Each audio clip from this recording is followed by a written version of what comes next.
So this is our panel, 3 members. Mr. Win, I think will be talking about the future domestic policies of the Myanmar and his analysis on the Myanmar and the Crossroads, while Ms. Su will be talking on the politics in Myanmar and the analysis on her perspective.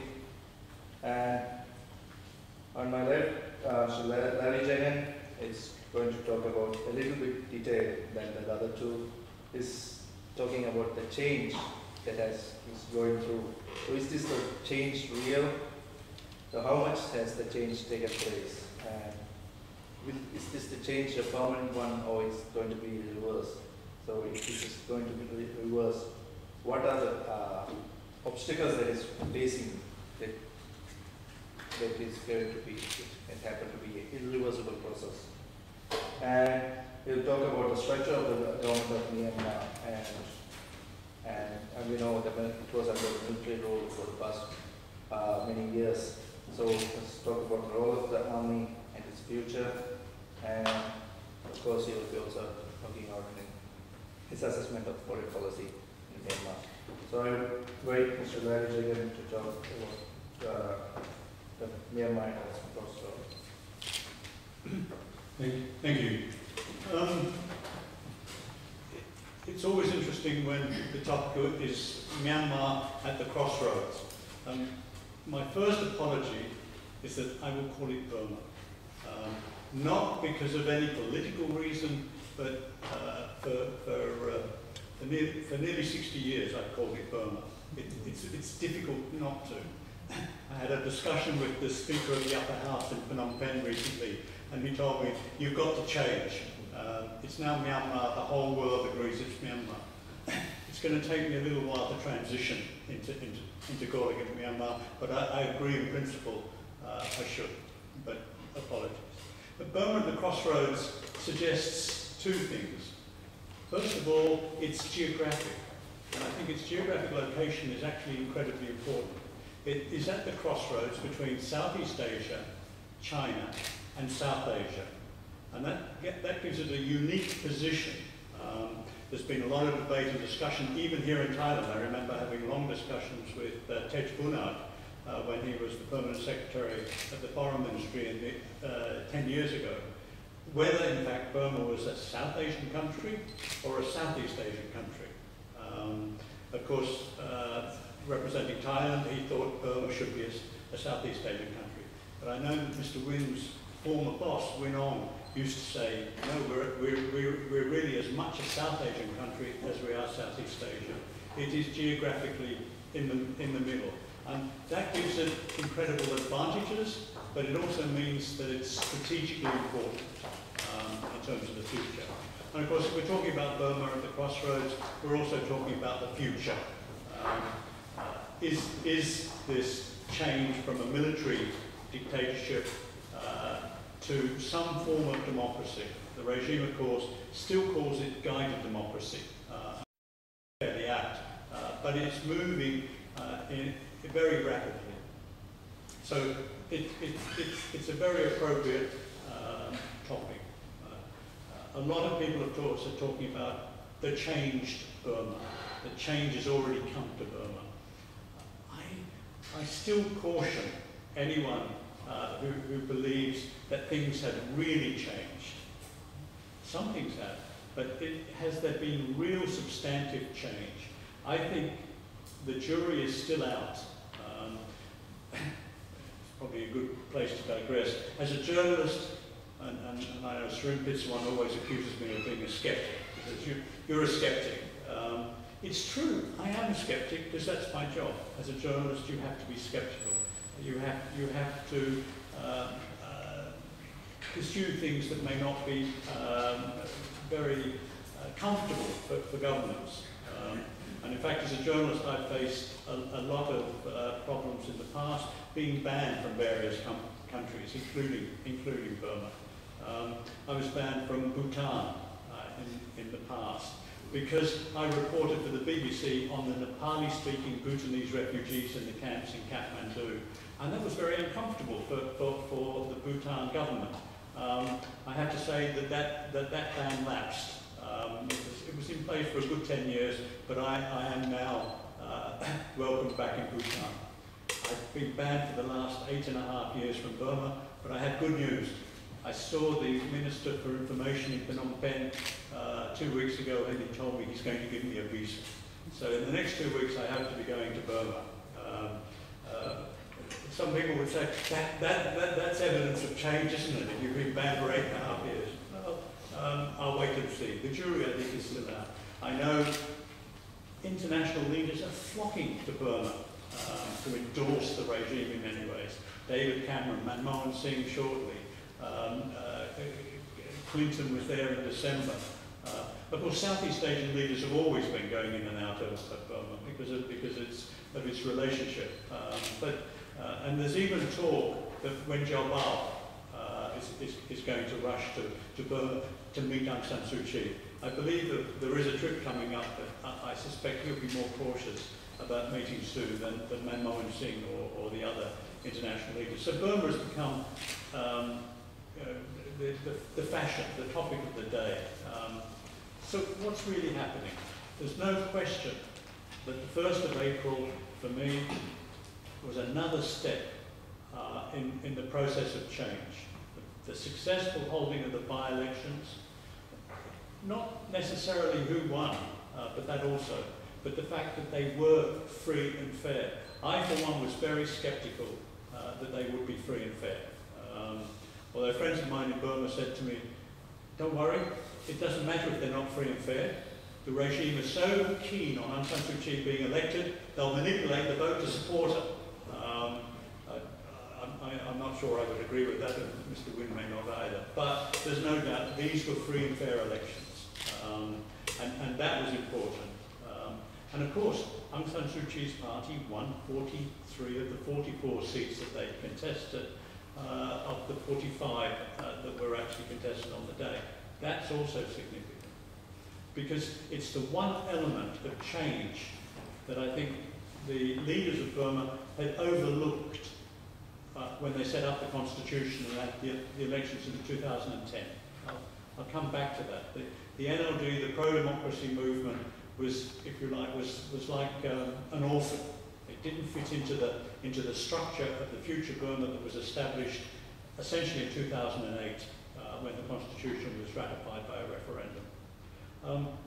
There's a lot of talk at the moment about change. I think Aung San Suu Kyi said it very well a little while ago. Burma is on the cusp of change. It reminds me, having grown up in Australia, it reminds me of surfing, the cusp of the wave. I think Burma is at the top of an enormous wave. And if things go well, the surfer is going to land or succeed in the democratic path. But if the waves get tempestuous, the surfer could fall, and there will be problems. So I think that's a very good analogy. They're on the cusp of change. Some things have certainly changed, apart from the fact that I'm getting a visa. Foreign journalists are being let in regularly now, since January this year. If you're a Burmese journalist, you are virtually uncensored now. There's still a little bit of censorship. I understand that Myanmar Times this week, one of the pictures was censored, not to do with Burma, but to do with graffiti in Cairo, because there's a lot of graffiti now popping up in Rangoon, which is interesting, because people would have been too scared to write graffiti on the walls anywhere in Rangoon before. Now there is, but they obviously, the regime still felt a little bit sensitive about it. So there is still a little bit of censorship.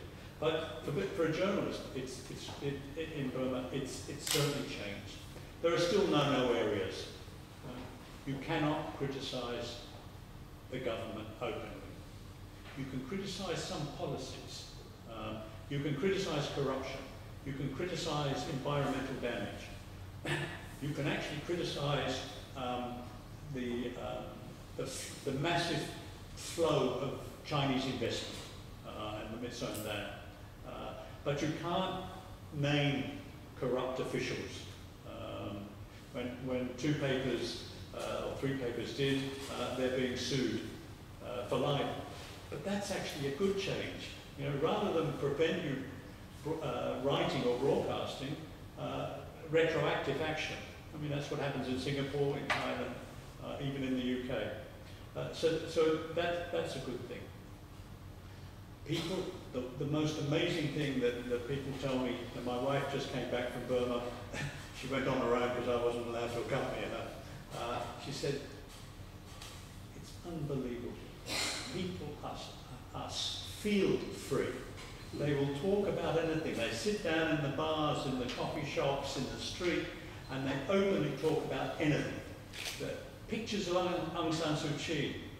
When I was in Burma in 2002, when she was released, my footage of Aung San Suu Kyi was censored. They took my camera, and the pictures of Aung San Suu Kyi coming out onto the streets was confiscated. Now it's everywhere. These are healthy things. There's a lot going on in terms of the economy. The floating of the chat, for instance, trying to get rid of the illegal black market. I think it's been set at about 820. This is a healthy thing. It means that there's going to be security for those businesses who are exporting. They've always complained about the controlled currency preventing them exporting. Now, because it's it will be. It's only just started an open currency. It's going to take off. They are going to be able to hedge. I mean, like any other international business, you know, buy futures on currency and so on. It's going to be a real positive move in terms of economic development. That's why the American sanctions, the American financial sanctions, are so important that they be removed. And already the Clinton administration has said, oh, pardon me, the Obama administration, but Hillary Clinton, dangerous. The Financial Services Act is going to be rescinded. This means that Burma will be able to trade currency, dollars, on the international market. ATMs will string up all over the country. I mean, there are 1 or 2 ATMs now, but you can only get chat. If you go to Cambodia, for instance, you know that you can get 4 currencies from your ATM machine. The same will be the case in Burma. And most importantly, credit cards. For 10 years almost, since 2003, credit cards, international credit cards, have not been able to be used in Burma, and it has driven people bananas. That will change within a month, and that's going to have an enormous impact. We're already seeing the burgeoning of the tourist industry, and that's a healthy thing that will be, if you like, fueled by these changes with ATMs, credit cards.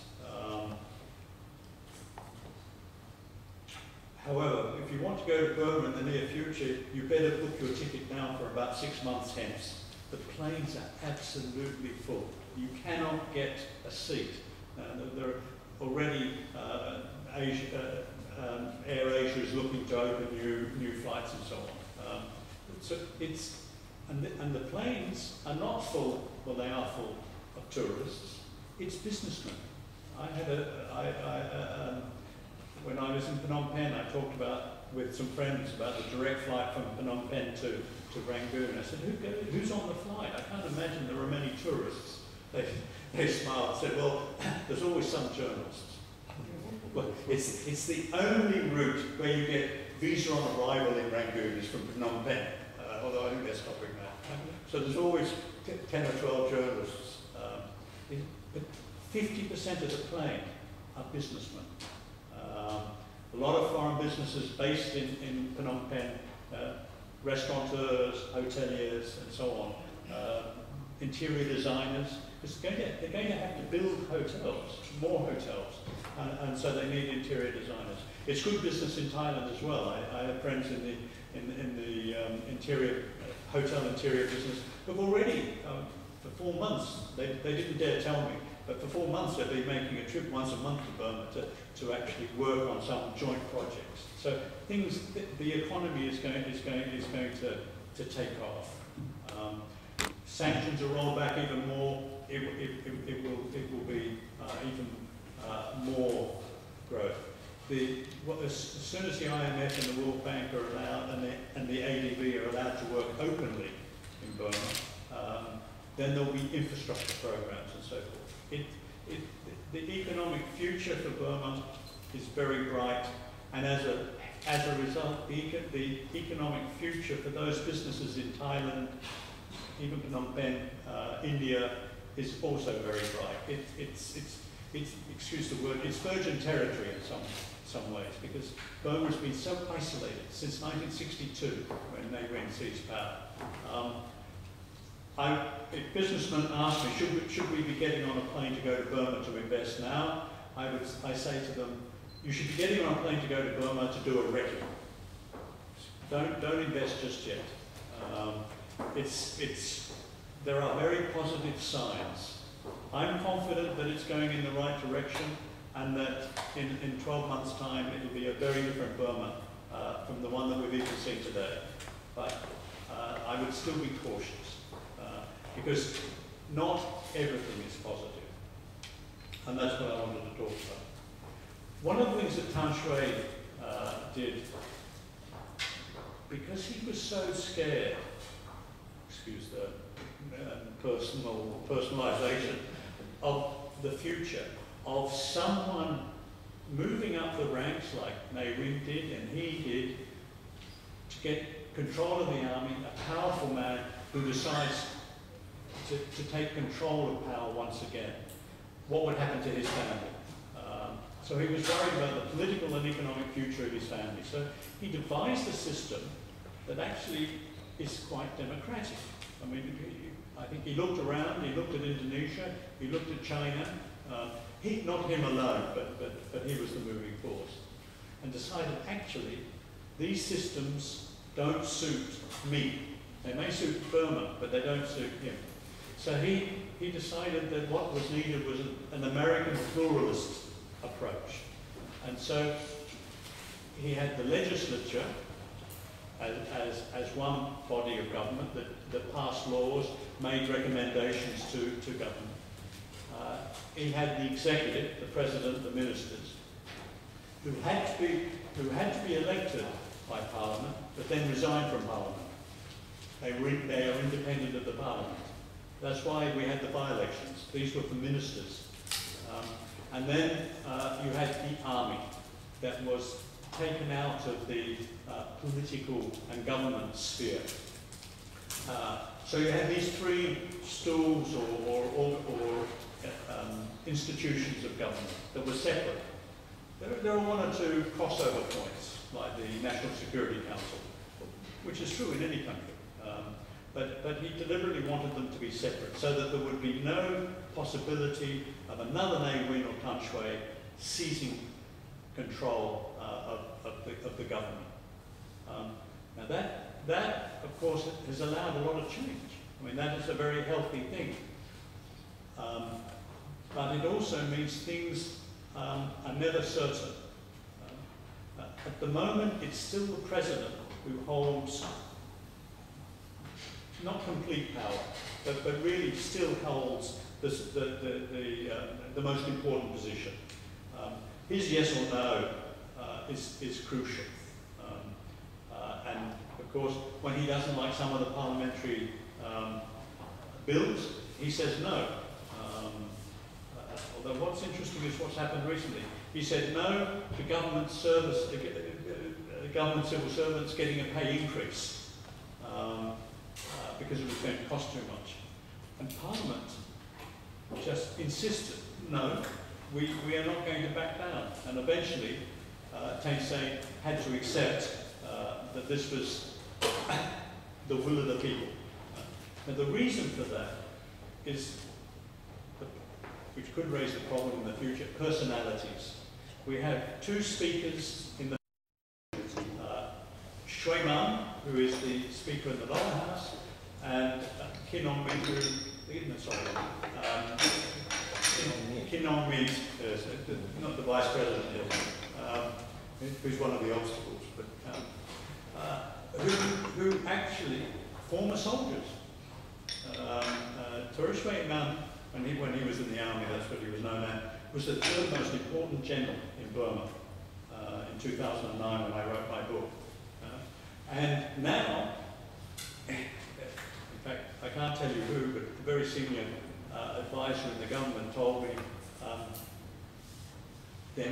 he's more Catholic than the Pope. In other words, he's a convert to democracy. Partly because he now sees his future as the president in 2015. And the only means he can have to do that is through Parliament and through the USDP. So he is pushing. He told Hillary Clinton when she was in Naypyidaw that he thought his ambition was to make Parliament in Burma as good as Congress in America. I can see you smiling as well. It was Derek Mitchell, the UN envoy, who told me this. He said, doesn't believe in setting the bar very high. I said, it's fine for cynics like you, I mean, sort of Washington cynics, but for the people of Burma, this is actually putting the bar quite high. It's a revolutionary change in many ways. So it's the personalities that have pushed the reform. The Parliament is strong, not because Parliament should be strong in the Constitution, but because the speakers have made it strong, have taken that forward. They're the ones who wanted Aung San Suu Kyi in the Parliament, to strengthen it even more. And of course give it international acceptability. So they're pushing. What happens if Kin On Min, the Vice President, becomes the Speaker, or, and decides that actually the path to democracy is going too quickly? We could see it coming into recess. One minister whose name I can't tell you, but you'll have to trust me that he did speak to me and he did tell me this. He's one of the more liberal members of the legislature. He said, look, there are hardliners and liberals that we have to worry. There are people in government who are trying to stop the reform process. They often use Than Shwe's name. There are only a few old men, Hong Kong, the former minister, who go and see Than Shwe. The current ministers don't go and see Than Shwe, but Hong Kong and others come back and say, oh, the old man wouldn't like that. No, don't release political prisoners. And this minister says, they're there. They're trying to put impediments to reform. In fact, at the time, but this was last November, he said to me, if we don't win, we'll end up in jail. Or rather, he said, if we fail, we'll end up in jail. At that time, the balance between the hardliners and the liberals was very finely balanced. I would argue that today, particularly after the 1st of April, the position is that the liberals, the reformers, are in a much stronger position, but it's not an inaccessible position. They still have to worry. The other area, of course, was the military. What is the future of the military? Most of us do not know. When I say most of us, analysts like myself who are outside the country, but even diplomats inside the country, never met Min Aung Hlaing, the army chief. Everyone feared Min Aung Hlaing has been selected, personally selected by Than Shwe, so he must be a protege. Now, I understand actually that he was selected because he was the only person that Mong A, the number 2, and Than Shwe could agree on. But he comes from a different generation. He's 25 years younger than Than Shwe. He's had a very different experience than Than Shwe. And I have believed for some time which is why I'm not entirely surprised about the speed of change, that within the army, there was a new generation of generals. I call them the 88 generation. Friends have always said to me, you know, the 88 generation of students, they form the politics. We know the 88 generation of monks, they were out on the streets in 2007. But the 88 generation are in the army, and they are now becoming the top leaders. They're the regional commanders. And they don't all see eye to eye, because the one unfortunate thing about the army is that there is no discussion. Major General Jaw Win, who used to be number 2 in military intelligence when I was allowed to travel in Burma 10 years ago, always said to me, he said, Larry, when have you seen soldiers discuss something? We either give orders or we take orders. And that attitude I don't think has changed. But their outlook may have changed. And I think that the 88 generation may not be pro-Democrats or supporters of Aung San Suu Kyi, although I'm hearing increasingly that actually they are. And the fact that 4 seats in Naypyidaw went to the NLD, where if they needed to manipulate the vote, they could have, does suggest that there's a lot of strong support within the army families at least, if not the soldiers, for the NLD. What they want is a professional army.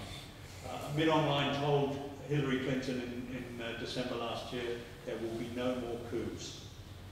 He didn't quite say coup. He said, you know, the army will never take control of administration, government administration again.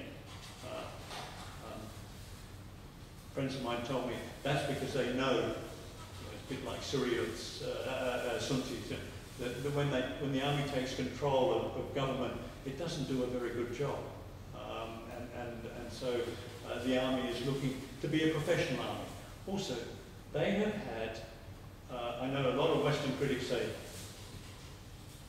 ASEAN has simply been an umbrella of protection for Burma. Yeah, that's true to some extent, but what is important is that there are 110 meetings a year of senior government officials. So since 1997, Burma has been sending representatives to ASEAN conferences on rapid response to disasters, military issues, etc. And it has affected them. They have looked and they see, particularly Thailand, that there is life after democracy for soldiers, and they've been affected by it. Thein Sein, I think the older generation are convinced about this because of the British traditions. A very good friend of mine who was an advisor to Tura Shwe Man always said to me, when I said, what is Tura Shwe Man or Shwe Man and Thein Sein's motivation? They're following the gentleman's agenda. What's the gentleman? Fairness, public service. Essentially British elite traditions that they will have been aware of, because these were in some ways the older generation. Tan Shui was also a part of that and ignored it, but that's partly because he was affected by Ne Win. The other thing, without wanting to sort of stress this too much, is it's quite clear that Aung San Suu Kyi's support within the country, not necessarily for people outside, but within the country, within the elite, within the older generation, is the fact that she is General Aung San's daughter. Now, Tayu, the USDP leader, that's the governing party that lost the election, and said, everyone voted for her because she's Aung San's daughter. And I think that's true. When I talked to Kin Aung Mint, the speaker in Phnom Penh, he made a big thing about, she and I share a background. That's Aung San. He told me that he'd actually met Suu personally 3 times, and once in June before Thein Sein actually met her. And that to me was a surprise. And it's now in the public domain, but it wasn't at the time. And I said, well, you know, how did you get on with her? And he said, well, look, it was a personal meeting, I can't tell you. But I can tell you that we had a lot in common. She's read my poetry, she sees me both as a writer and a soldier, and she talked about her father and her understanding of the army. So if she plays her cards right, I can see her playing a very important role in winning over the army, winning over the 25% in Parliament. She will become the role model, but she has to be careful. If there's any sense that she's bowing to international, how can I put it? Not pressure, but if she's really the pawn of US and British interests, that would be very dangerous for her. I'm convinced she's not, but she's had to keep very good relations with them for obvious reasons. She's going to become really very, very important. And I see I've spoken for more than my allotted time, so I won't talk about foreign policy, but what I will say is I'm extremely optimistic about how things are going to go in the next 3 years in Burma. But it's not going to be linear. You know, it's not going to be a straight line. It's going to be up and down. There are going to be bumps. And one of the key bumps is going to be dealing with the ethnic minorities. You know, unless the regime deals with the ethnic minorities, there will be no long-term stability and peace in Burma. That was the case in 1948. That was the case again in 1974 when the next constitution was written. It's also the case with the current constitution. Until the issue of ethnic minorities is really dealt with, then there will be no long-term stability, and that could derail the democratic process, could force the army to take administrative power even if it doesn't want to. But the feeling within the NLD that I've been speaking to is that the future is bright for them. Aung San Suu Kyi is going to be the opposition leader in Parliament. There will be constitutional reform. There will be constitutional changes in the next 3 years. Thein Sein has promised her that. Kin Aung Mint, the Speaker of the House, told me they're already discussing getting rid of the 25% quota for soldiers, which is one of the key things that Suu wants. In 2015, the NLD will go to the elections, win it convincingly, and Suu will be president. Thank you.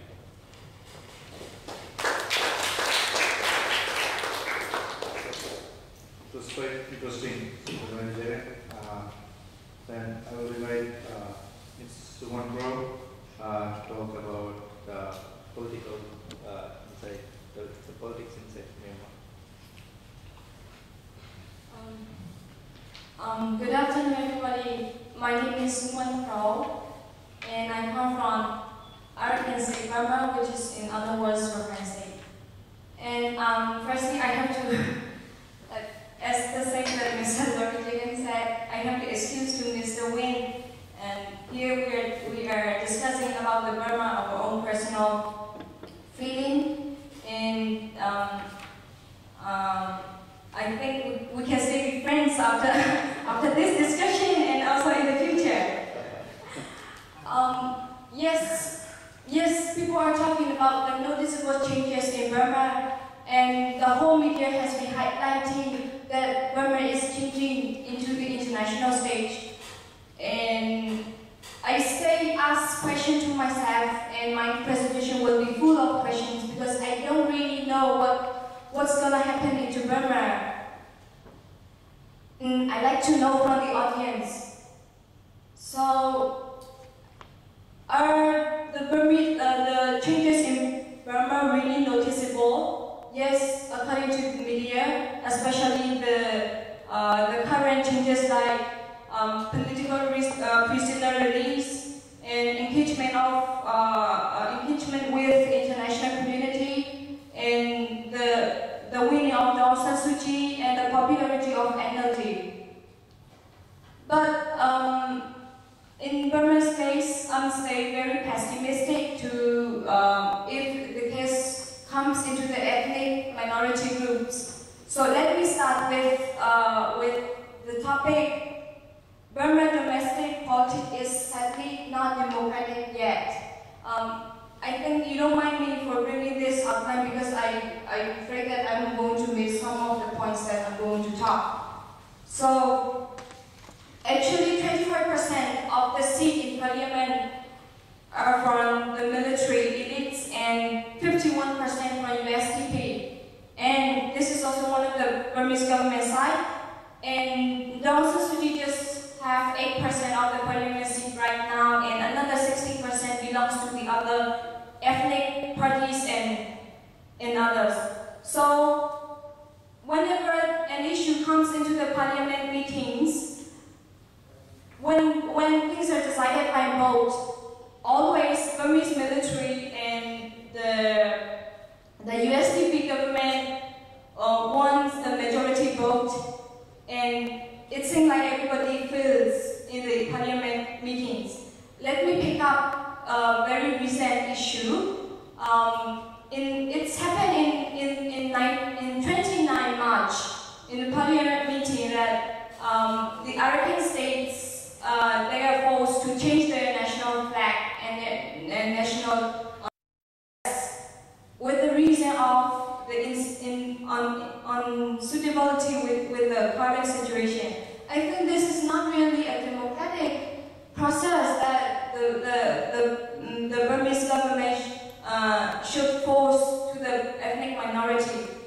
This diversity, flag and national dress, those are the identities belong to the ethnic people. And the diversity is really beautiful. And that is what the country Burma is famous for. So